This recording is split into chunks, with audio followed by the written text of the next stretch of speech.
these slides which you see here are the same ones which you will study or you are studying in highway engineering. Okay, so when it says chapter 5, it's basically from that course. And if you want to see the example and the solution and more examples, you will find it in the book of highway engineering. Okay, I did not mention the book here, but you can take it from the people who are taking highway engineering, or you can take it from me, no problem. Okay, so in this topic, we will be going through the quantities for road works, okay, which are also called as earthworks. In the last lecture, we looked at the pathways, okay, which we have for our garages and driveways and so on. Okay, those slides are already uploaded. Okay, in these slides or in this topic, you will see how to calculate the total quantity of material required for the roads. Okay, so this gives total. If you want to see more detailed calculation, you can see it over there and lecture number 16. Okay, there's an example there as well. And the people who were in the class last time, we missed one small part of the road which I have now added into the slides. So when you open the slides, you will see that small part as well. But the things are the same. I just missed that part. So wherever you have the curves and everything, that small part should be added. That is only for the curve, by the way. The rest of the things are same. Okay, moving on. So why earthworks are important? Because they are the most costly items of the road projects. Obviously, in the road project, everything is earthwork, right? There's nothing else. You don't have any beams, columns, and painting and plaster. Okay, when you say road, it means earthworks. Okay, so the most important cost element is the earthwork, or in most of the cases, the only element is earthwork. Okay. And why it is more important? Because this is the only topic which I know from before starting the course. Everything else I just saw when I started the course. Okay, so this is another thing here. Okay, one very important part or one very important issue about the earthworks, it can change your road location. The quantity of the earthwork can even change your road location. So you are saying I will go from point A to point B using this line. But on this line, you find that the earthworks will be too high. That means the cost will be too much. So then you end up going to some other way. Okay. So the item of earthwork may completely change your road location as well. So this is how much important is it. That means what? Before I decide about the location of my road, can I do the design? I don't know where my road is. Can I do the design? Yes or no? No, right? And after I choose my road location, I finish my design, right? And then I will do my final estimation, right? Okay. So that means I have to calculate earthwork twice. One at the starting stage, so I can finalize the location of the road, and one at the end, when the road location is finalized, and now you are doing the final design. Okay, so you will do it repetitively. Okay, this is not done for building projects. Okay, for building projects, this is the plot of my building, right? Nobody would say that constructing the building here is too costly, let me build it in Karachi. You are most welcome, you can do it. You just have to give me half of the money. Okay? The boys are serious. Yes. Okay, so building projects, this is the location, I will not change. Okay, but in case of road works and earthworks, it can completely change your project. Okay, so what is the objective of estimating or doing the estimation for road works or for roads and highways? The objective is to find out the total quantity of earthwork, as I mentioned. Okay, the total quantity of earthwork which you require, and to draw a diagram of this quantity. To draw a diagram of this quantity. Again, something which is very unique for road projects. Building is, this is a location, okay, and this is how much quantity I need on this location. Done. But road works are not like this. Okay, so road has what? It will have some lengths, right? And the length can be in kilometers. Length can be in kilometers. What is the length of this Jesser Peak Path Causeway? What is the length? Anyone? Anybody has gone from there, right? Everybody has gone from there, right? You have used the causeway. Everybody has used. How much length? Any idea? Any idea? 500 kilometers? 200 kilometers? Maybe, right? What? 30 what? 30 kilometers, very close. 25. Okay. But now imagine you are constructing a 25 kilometer causeway or a 25 kilometer road. Causeway is special, by the way. Obviously, you are building it over the sea and it's very complicated. Okay, but even if it's a normal project, a normal road project, which is 25 kilometers. Okay, so now imagine asking for material and equipment and labor on one end and asking for it on the other end. Are they same? No. You have extra cost of transportation. You have to make a site office here, you have to make a site office here. Okay, you have to see how will you store material here, you will see how you store material on the other side, right? So that's why just quantity is not enough. We make a diagram which is called as mass haul diagram, which tells you quantity of material required at different distances. Right? Okay. So there are two unique items mentioned about the estimation of roadworks. First of all, it can change the location of your project. Okay. So you need to do it twice. And secondly, final quantity is not enough. You need to know how much is required where. Right? Okay. Okay, to find out the quantity of earthwork, first of all, it's not written here. I don't know why I remember it, but maybe it's written in the book. Earthwork is everything you do to achieve the required road level. That is called as earthworks. Everything you do to achieve the required road level. So you have an existing ground level. Now you have to convert this existing ground level into your finished road level. Anything you do to go from ground level to road level is called earthworks. Yeah? Okay. And what do I mean by everything? I will explain. Okay. So how do I calculate the earthworks? For calculation, I have to look at the cross sections of the road, okay, along with the ground level at different stations. Now a station means what?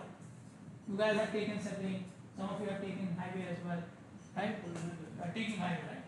Why are you here? You took highway because you were slashed, right? What are you doing here? I just remembered now. Yes. The station means what? Distance. What? How much distance? Distance from bottom x-axis and then over. What? Only this one? What was 100 feet, 100 meter, whatever. Okay. So if you want to calculate the quantity of earthwork required, the drawings which you need. Remember we talked about when you start calculating quantities, you need what? Drawings and specifications, right? Drawing specification. For road work quantities, the most important thing is cross section of the road. And you don't need one cross section, you need cross section at every station. At every station. Normal is every station. Okay, every station means 100. Okay. Obviously we will be doing it in 100 meters. If you are doing a project in Bahrain, it will be in meters, right? 100 meters. But if you are doing it in US or Pakistan, somewhere, then it will be 100 feet, right? A station, okay? In addition to that, so for example, I'm going from this point, this is my first station and this is my second station, okay? Here, the gradient of the road was 1%. There, the gradient of the road is 2%. So between them, the gradient changed, right? So now you have to include the point where the gradient changed. You need extra cross section at the point where the gradient changed, okay? So 100 feet or 100 meters, a station is a normal interval for cross sections, plus you need extra cross section wherever there is a change in cross section of the road.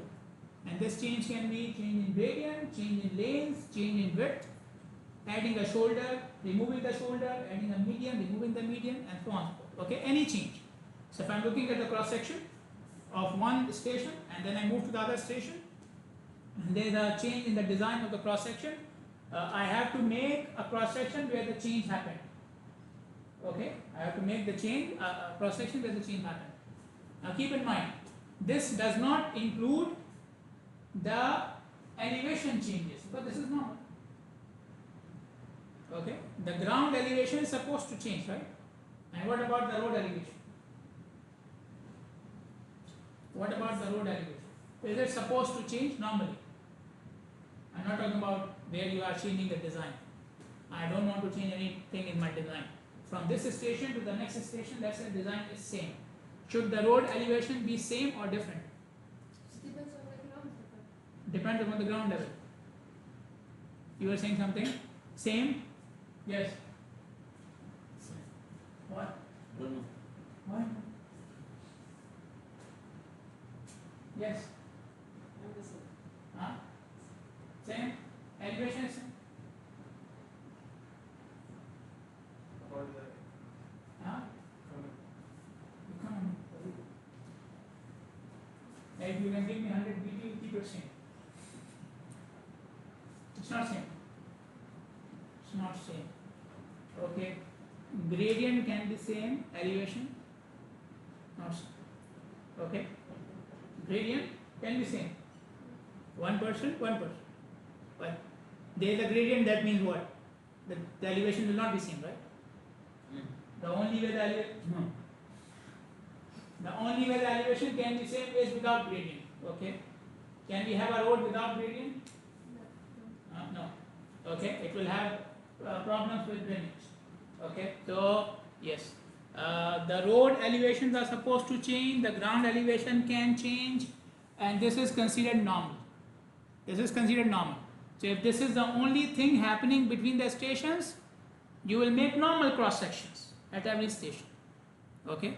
But if there are other changes which are related to the design, okay, elevation change is part of the what they call topography of the or terrain. Okay, topography of the terrain. But the change in design is number of lanes, shoulders, vertical curve, horizontal curves, these things. Okay, so then you need extra cross sections. Okay, these are the three types of cross sections you can have. Okay, the first one is fill, then we have cut, and then we have fill and cut both. Okay, so fill means what? The road is above the ground. The road is above the ground. Okay, and cut means what? Below. Below the ground. And cut and fill means what? Both. Okay, so partial road is above the ground, partial road is below the ground. Okay, and we are looking at the, remember we are looking at the cross section. These are three cross sections. Okay, fill is considered as negative, cut is considered as positive. Okay, fill is considered as negative because you are putting the material, right? Okay, so material is going from you, so you consider it negative, and the cut is considered as positive because you get material. Okay, when you cut, you will get the material, right, for using somewhere else. Okay, so now you have two cross sections. Let's say cross section A is at station 1 and cross section B is at station 2. Okay, from these cross sections I can get the area. You can see there are two lines, right? One is representing the road in area 1, in cross section 1, the top line is the road and the bottom line is the ground, right? And you can calculate the area between them, right or wrong? Huh? How do we calculate the area between them? Huh? Yes, very good. Simpson, right? There is Simpson rule, trapezoidal rule, okay? And we learned all this in physics, right? Physics 101, calculus 2. Really? I thought you were saying something. Huh? You must remember something, right?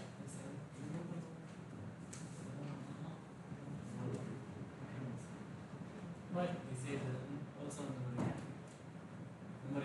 Numerical. Anyways, so these rules can apply here. Okay, if you have like a very simple ground level, which is like you can see here, it's going up and down. It's very simple. Then you can just take the area of trapezoid, no problem. Okay, so you know how to calculate the area, right? So it will give you the area. Next station I have B. Okay, this is my next station. Again, I will calculate the area using area of trapezoid or Simpson rule or trapezoidal rule or whatever rule. Okay, so I will get two areas. Okay, and the quantity of earthwork is in which units? Area? You are calculating it for poly projects, right? And we did it for building projects. The earthwork is calculated as cubic meter, right? Cubic meter. So we need the volume, right? We need the volume. Okay. I have areas. What should I multiply to get the volume? Depth. Depth is already there. When you took the area, you considered depth and the width, right? So only thing left is what? The length. Okay. Now I have a length. Between them, how much length? 100, right? Between them, one station, right? 100. So which area should I multiply with the length? If I multiply area A, I will get one value. If I multiply area B, I will get another value. I don't want two values, I want one value, right? I want one value. So what should we do? We take average, okay? So this is called as the average and area method. You take area on one side, area on the other side, okay? You take the average of these two areas and multiply by the length between them. The length between them, okay? And this length can be one station, it can be less. Can be less, right? So that's why you see the formula here, but most of the time you can replace L with 100 here, okay? Now, as I said, I took these slides from the highway course. People who are taking highway, you know, they are taking the 1 units rather than, what do you call it? The feet and yards and so on. Okay, so the equation is for that. Okay, but in cubic meter it becomes easier, right? In cubic meter it will be easier because L will be in meters and these will be in square meters, so there is no problem. Okay, you don't need this 54 here, you just take the average, that's it. Okay, so it will be easier. But anyway, it's an example which we have in these slides. They are taking a square feet and the answer is in cubic yards, so we need this. Okay, that's why we are having it. But the core is, the idea is, you have area at the end of the line, area at the start of the line. You take the average of them, multiply by the length. Okay, you will get the quantity in cubic units. Clear? Okay, this is called as the average and area method. For highway projects, it provides enough accuracy. Okay, because there is an assumption here. When I apply this equation, I am making an assumption, and my assumption is between the two stations, the areas are changing linearly. Okay, so to form a station. So you can see I went from a fill area to a cut area, right? From a fill area to a cut area. But so there is a change, right? There is a change in the elevation, there is a change in the type of area you have, right? Your fill was, remember, fill was negative and cut was positive, right? So I am going from positive to negative. My assumption in this equation is that this change is linear. Okay, so for example, I have minus 100 here, and now I'm going to plus 50. So from minus 100 to plus 50, the change is happening along a linear line. Okay, so the per unit change is same. Okay, the per unit change in area, the per length change in area is constant. Got it? Okay, clear or not? So it is a constant. I will later on show you with the mass flow diagram. Okay, but the assumption is between A1 and A2, the change is linear. Okay, the change is constant and linear. Okay, so this is the same. And this is what we do with the, when you apply the Simpson rule or the trapezoidal rule. Okay, if you remember how you were doing it, and I mentioned in one of the previous slides as well, previous topics. So you have something like this, and you have this thing, and you are trying to find out the area between these two, right? Right? Right or no? So I will take this height and I will take this height, right? Okay. So what am I assuming between them? The change is linear. Okay. So the same rule applies here. The same rule is applying here. Okay. For highway projects, this should provide, if you are assuming, this assumption will not have too much error, because the actual is not linear, right? You can see here. The actual change is not linear. I am making an assumption of linear. Okay, but the distance is so small, it's almost linear. The same thing happens here. You took a distance of one station. Okay, so the distance in road terms, in highway terms, is very small. Okay, 100 meters you can pass like in 5 seconds.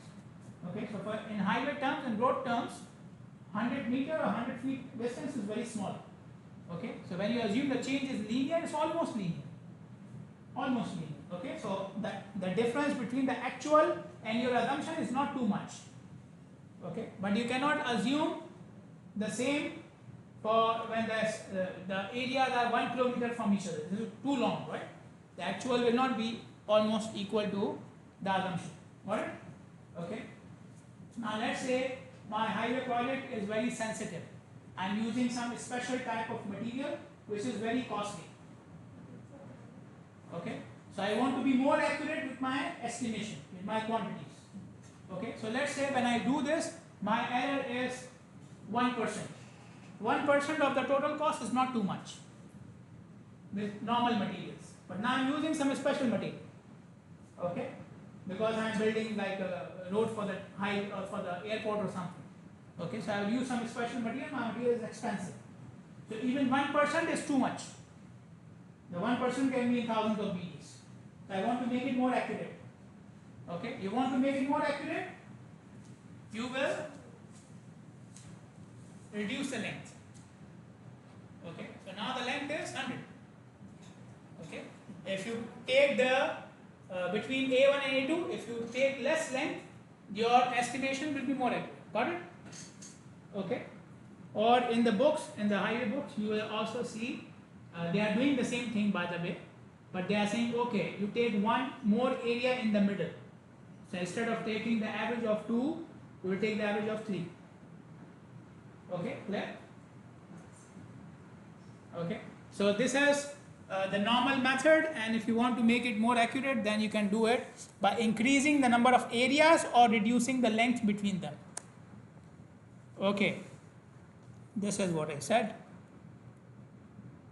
Yeah. And you can take like multiple areas, and then you can apply the same rules, the Simpson rule or the pyramid rule or whatever rule, to find out the volume as well. So the heights will be replaced by area. You can find it in other books. It's not in your highway book. It is given in some other books. Okay.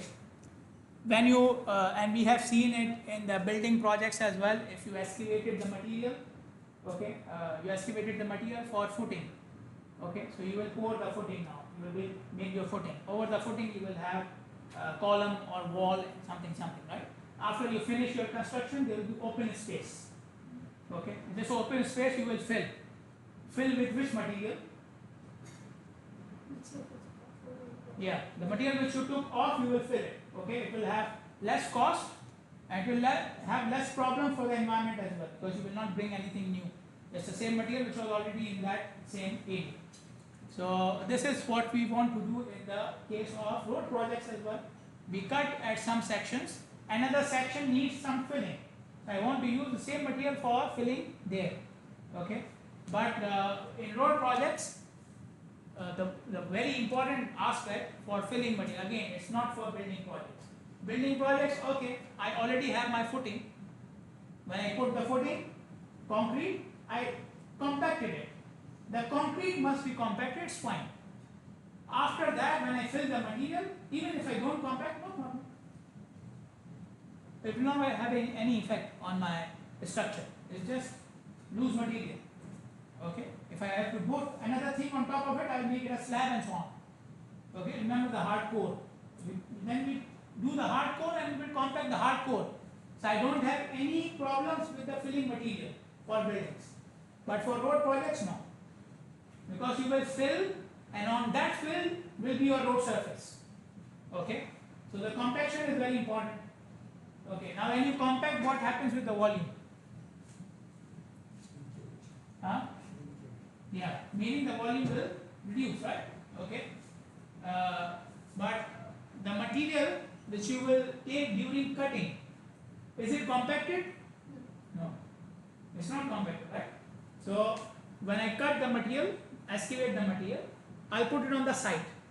Okay, and this material is 100 cubic meters in this form without compaction. But when I will fill it, I'll fill it and compact it. So 100 cubic meters will become less. Okay. So to do the filling of 100 cubic meters, I need more loose material. So it will become 100 cubic meters after compaction. Got my point? Okay. So that's why on the fill material, okay, we have to apply the factor which is called as the shrinkage factor, which is the increase in volume after compaction. Increase in volume after compaction. And this factor is not constant, it has a range which is mentioned here, and this depends upon the type of material. Okay, because for example, if I do compaction on this table, anything will happen? It will break. Okay, but it will remain the same volume, right? Okay. So if I have hard material, rocks and so on, and I do compaction, it will have less effect. Okay. If I have clay and I do compaction, I will have more effect. Okay. If I have sand, fine sand, if I do compaction, I will have effect somewhere between rock and clay. What's my point? Okay. So the factor of shrinkage comes from the material. Clear? Okay. So the factor is not constant, you have to look at the material and then you will find out the factor. How to find out the factor? It's very simple. You take a sample from that soil, take volume before compaction, take volume after compaction, you know the shrinkage factor. Easy, right? Clear? Okay. So the fill volume should be multiplied with the shrinkage factor. Okay.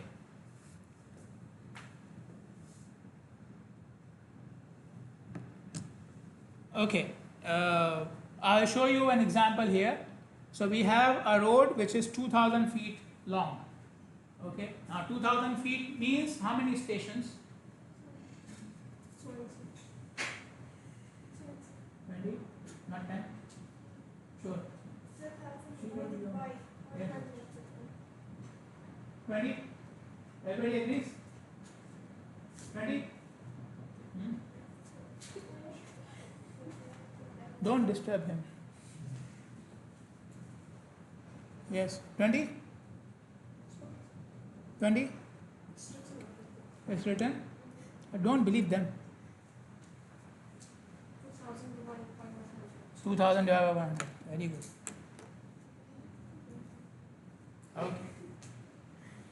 Okay. So the areas are already given how to calculate the area, you have already covered in other courses. So areas are already given. We'll move on further how to calculate the quantity of volume. Okay, so how to convert the volume, the area into volume, and it is taken at equal stations, equal intervals, one station. Okay, and we'll go from station 0 and so on. The shrinkage factor is given as 10%. So the fill material must be increased by 10% when you are using the filling here. Okay, and by the way, if I'm not using the cut material, even if I bring material from somewhere else, it will be loose material, right? So still I have to compact it, it will still increase. So the shrinkage factor is not only if you are using the same material. Okay, so maybe my whole load is fill. So I don't have the cut, I only have fills, right? Not the money fills, right? Fill.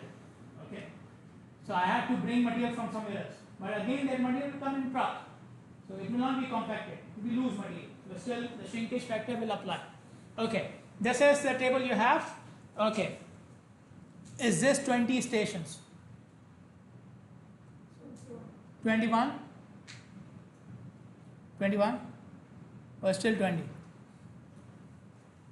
One came by magic, right? Magic. Okay. We did the same thing with the stirrups, +1, if you remember. Okay. So now you can see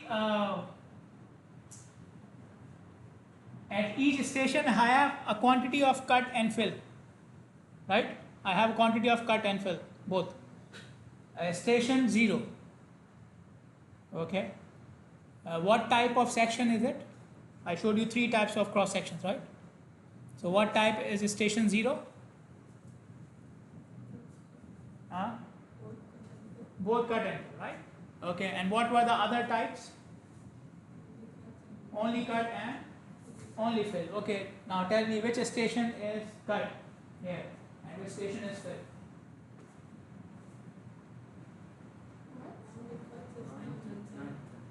Where is 9, 10? Yes, 9, 10 is only cut. Yes. Is there any only fill? 17.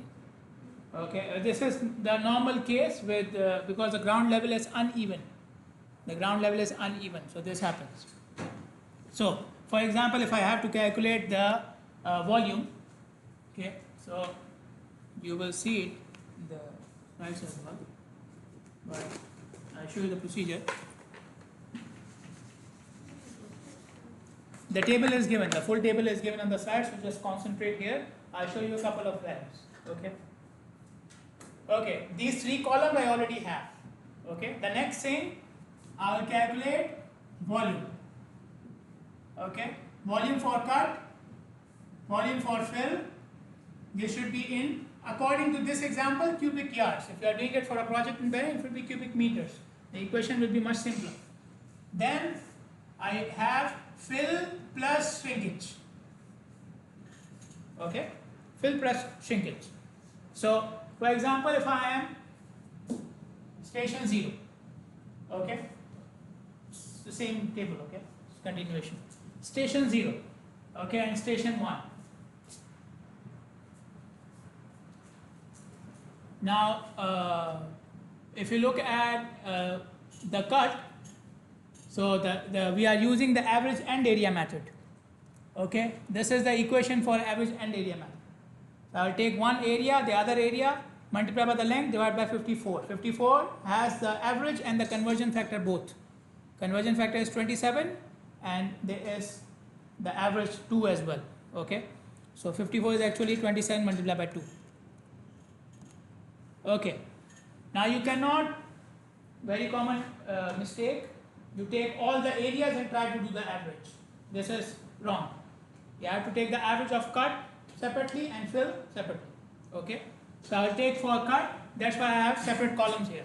So 3 plus 2 multiply by 100 divided by 54. How much is this?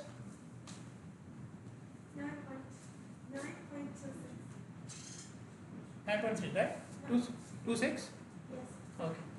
And for the fill, it will be 18 plus 50 multiplied by 100 54. How much? Answer 5.96. Okay. Now, fill, the shrinkage factor is 10%. Okay. Now, I believe they are calculating shrinkage separately and then adding it. Okay. So, if this is 126, 10% of this is how much? 12.6. Okay. And then the final fill will be this plus this. Okay. So it will be how much? 138.6, right? There could be some small rounding off in the actual table. Clear? Any problem up to here? Okay. Now, let us calculate one more so I can do the rest of the calculation. Okay. What about the second one? Tell me. 2 plus 2 multiplied by 100 divided by 54. How much? Okay. 2 plus 2 upon 7.41. 7.4 and 50 and 97.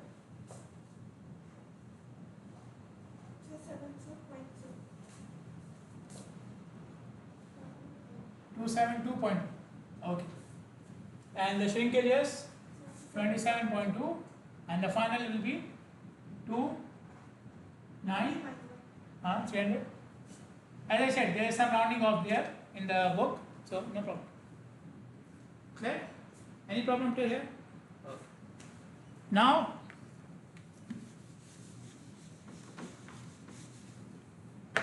I mentioned earlier, these are total quantities.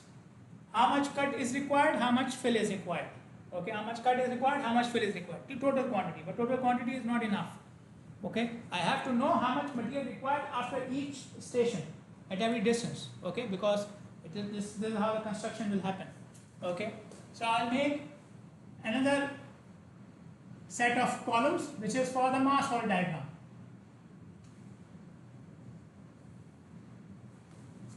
In the mass hall diagram, you take net accumulative. Mass hall diagram is net accumulative. Okay. Net meaning whatever is positive minus the negative. Net. What was positive? Cut or fill? Cut is positive. Fill is negative. So you will do cut minus fill. It will become net. Okay. At every station I will do cut minus fill. It will give me the net quantity. So 9.3 minus 138.6, right? 9.3 is positive, this is negative. Okay. So the final answer is negative, right? Negative means what? Fill or cut? Fill. Okay. So I put in the fill column. So there is a cut column here, there is a fill column here. If the net comes out to be negative, I'll put it here. If the net comes out to be positive, I'll put it here. Okay. Here it is negative. So 9.3 minus 138.6. How much? 129. So we don't put the negative here. Okay, we just write in the fill column. Okay, but this fill is the fill absolute. This is after subtracting. Okay, and next one 7.4 minus 300. Again it will be negative, right? So it will go again in the fill column. Okay, how much?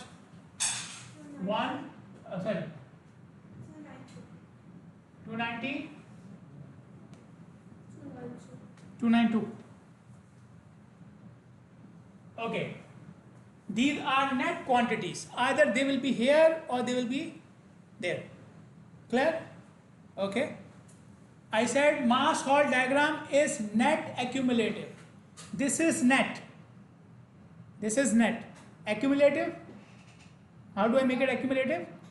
I add them. Got it? I add them. Okay. Now after adding, I will put the sign, because mass hall diagram I have the negative axis, the positive axis.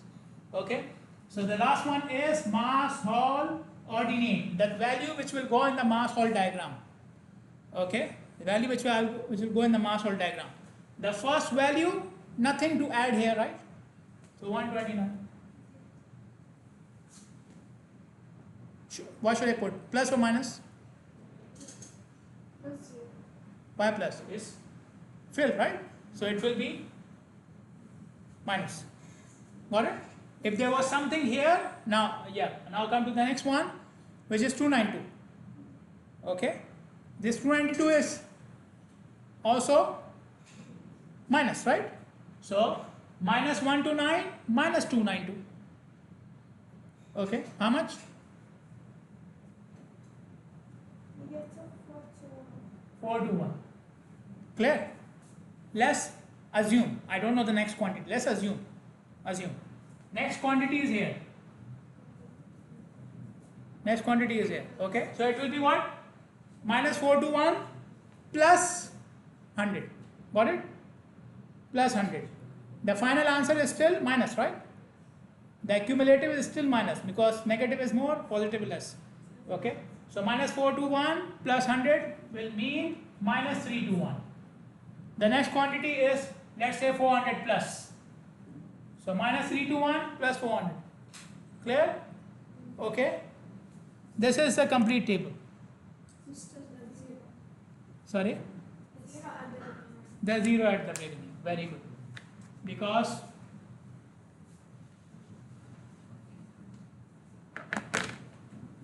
I repeated the same. So 1 to 9, let's start from here. And 4 to 2 is here. Okay, we start at the beginning because, beginning is a point, right? So at a point you don't have any volume, that's why. At the point. Sorry, yes. You, at every point you have area, right? You have area, you don't have volume. So the first point is 1 point, so I cannot have volume. Okay, I missed. Clear or not? Okay, have a look at these values. We will use the same example, the same table for rest of the calculations. So if you don't understand this, then you will have problems later on as well. Okay, I explained the procedure. Have a look at the values. If you have any questions, come with them next time. I will explain, I will move further. Okay, if you don't have any questions, which I am sure will happen, I will move further. Inshallah. We will put this table in the final. Sorry? We'll do the same table in the final. Inshallah. How many stations? 40. But I said inshallah. I said inshallah. So nobody come and cry to me, oh, doctor, you said you will give this question. I was prepared for it. I solved it 500 times. I said inshallah. We want. Huh? We want. Talk to Dr. Rashid. 3 marks. No, talk to Dr. Rashid. He will give it to you. I told him, I will teach this and you can give it in your exam. You will have your marks here or there, right?